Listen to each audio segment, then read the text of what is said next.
Hey everyone, it's Monday. Today I want to talk about a couple of things. Number one, I want to talk about yard sale time. Yard sale time is the time you actually get to the yard sale. Is it the actual starting time or is it earlier? It's yard sale time and we'll talk about that. I also want to talk about what we found this weekend. We found lots of good stuff thanks to yard sale time, and we'll discuss that too right after this.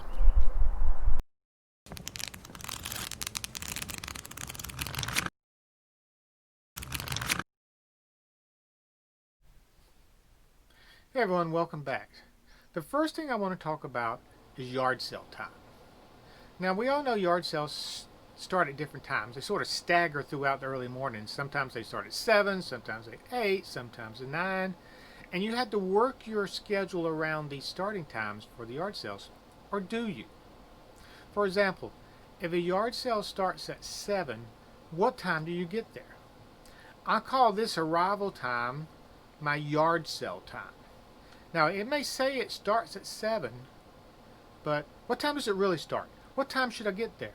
What time do I need to get there to beat out my competition so I can get all the good stuff? I'm here to tell you that you should never, ever get to a yard sale on their established start time. If they say 7 o'clock, you should not wait till 7 o'clock to get there. Now, there are some exceptions to the rule. Estate sales that say they start at 9 o'clock, they probably will start at 9 o'clock and you have to sort of wait in line. But that does not mean you can't get there early and be first in line. See where I'm going with that? You do not wait to the established start time to get to a sale. But back to, say, a 7 o'clock sale. There was a sale on Saturday morning that started at 8 o'clock. And it's, from all intents and purposes, from when reading the ad, it looked to be a good sale. It was a fundraiser for a youth baseball team, and 10 plus families were supposed to be participating, and it was going to be held in the parking lot of a local gym.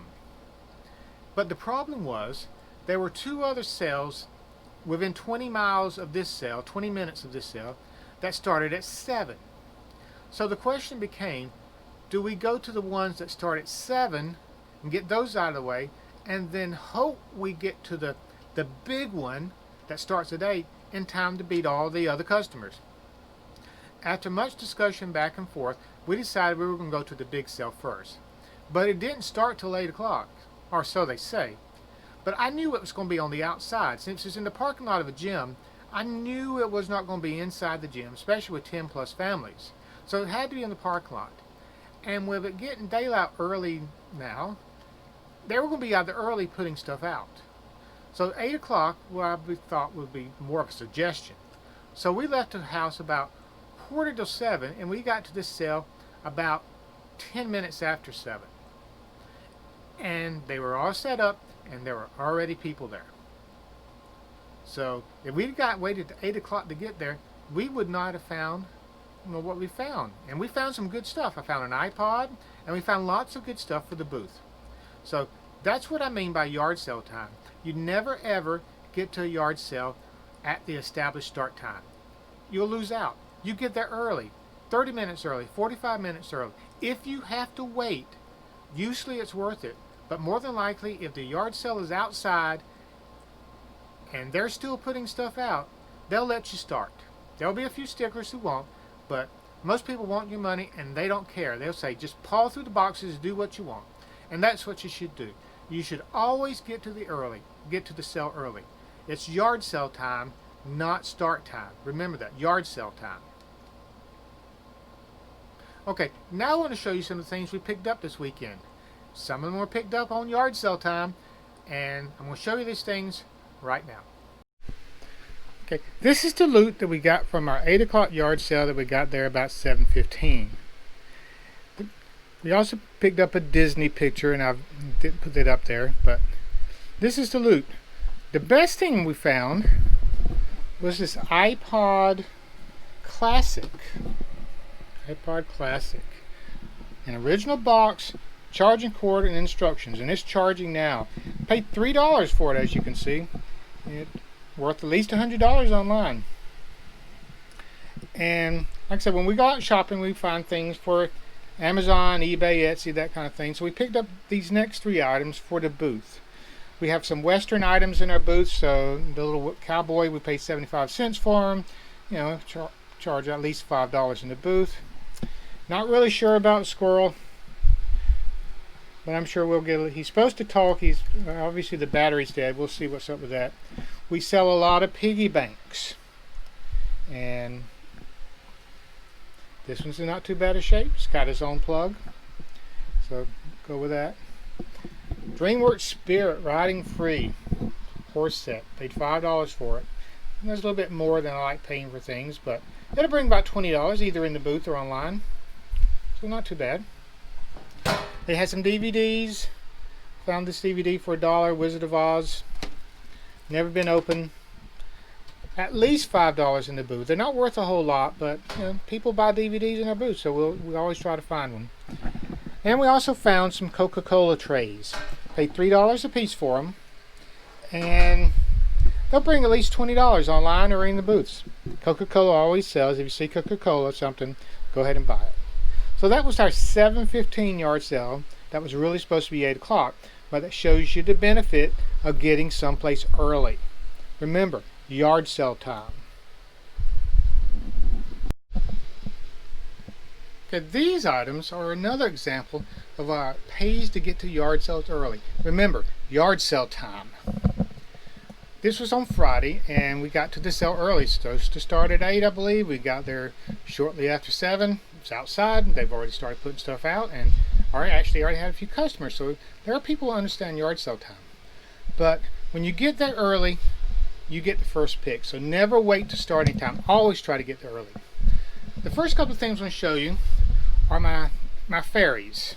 That's Tinkerbell, as you well know, and the lesser well-known one, I believe her name's Rosetta.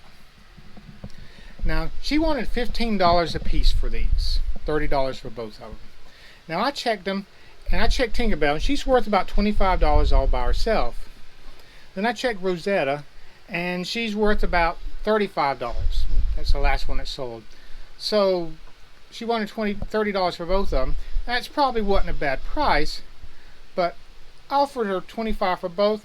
She took it, no problem. So never be afraid to negotiate either. So got those.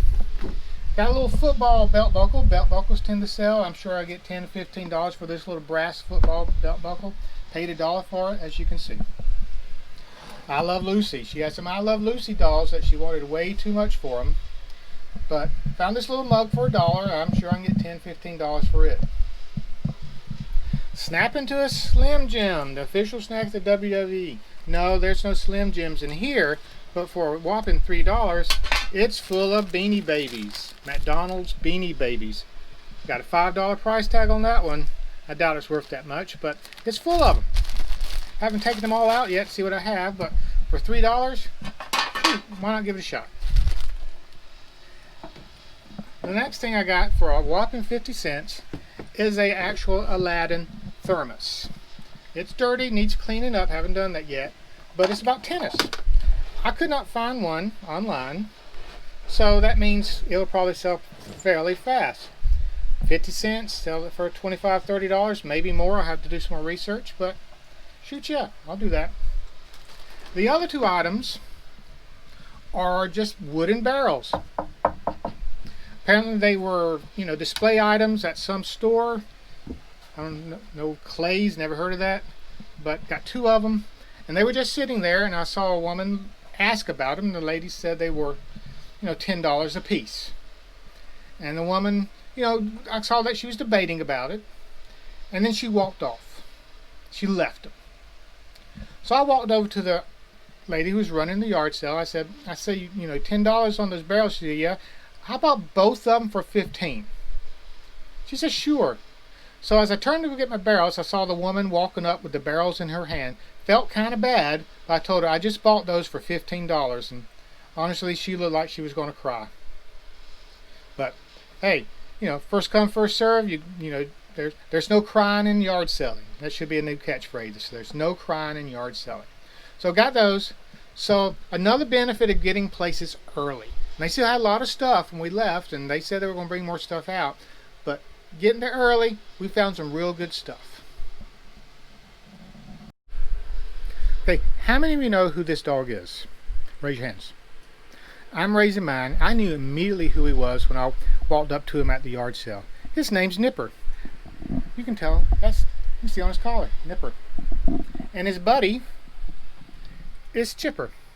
Now, that may not mean anything to you guys, but I'm sure there's someone watching this who knows exactly who Nipper and Chipper are.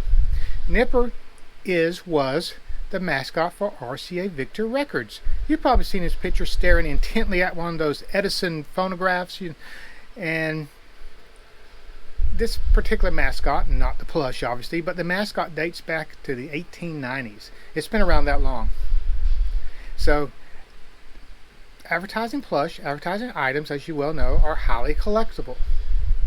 And I looked up these two guys, and they're worth about $100 on eBay. We'll probably wind up putting them in our booth, significantly less. We always try to charge less in our booths than what people can find on eBay, more apt to grab them. So we'll probably put them in our booth for $60, $75. We'll have to figure that out, but less than eBay. And just remember, advertising items always sell. They're a bolo. And these particular guys, I paid a whopping set of two for a whole dollar. I'll get, $65, $75 for them. Paid a whole dollar. Just can't beat it. It pays to know what you're looking for. Now I'm going to show you what I've considered the best thing I found this weekend. I found 5 boxes of coffee mugs. Now everybody knows mugs sell, but not just any mug, but I'm fairly certain that these mugs will sell. And I'll show you why. These mugs are defense contractor mugs with the images of aircraft, logos, airplanes, you name it, it's here. From the Black Hawk to the Skunk Works to high band subsystems to the TR1, the SR7. Now I found when I have these mugs, I had a bunch of them at one time. I used to sort of kind of collect them. They sell pretty good.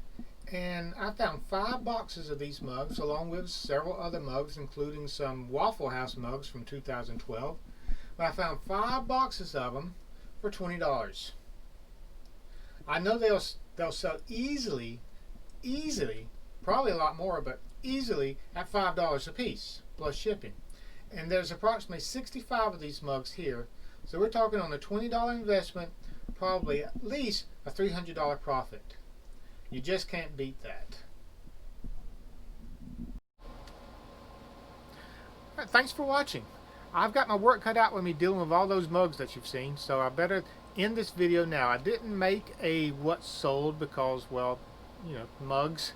So I appreciate you watching. Please hit the subscribe button, hit the bell notification, hit like, and if you have something you want to mention to me, if you saw something you like, let me know in the comments. And until next time, we'll talk again.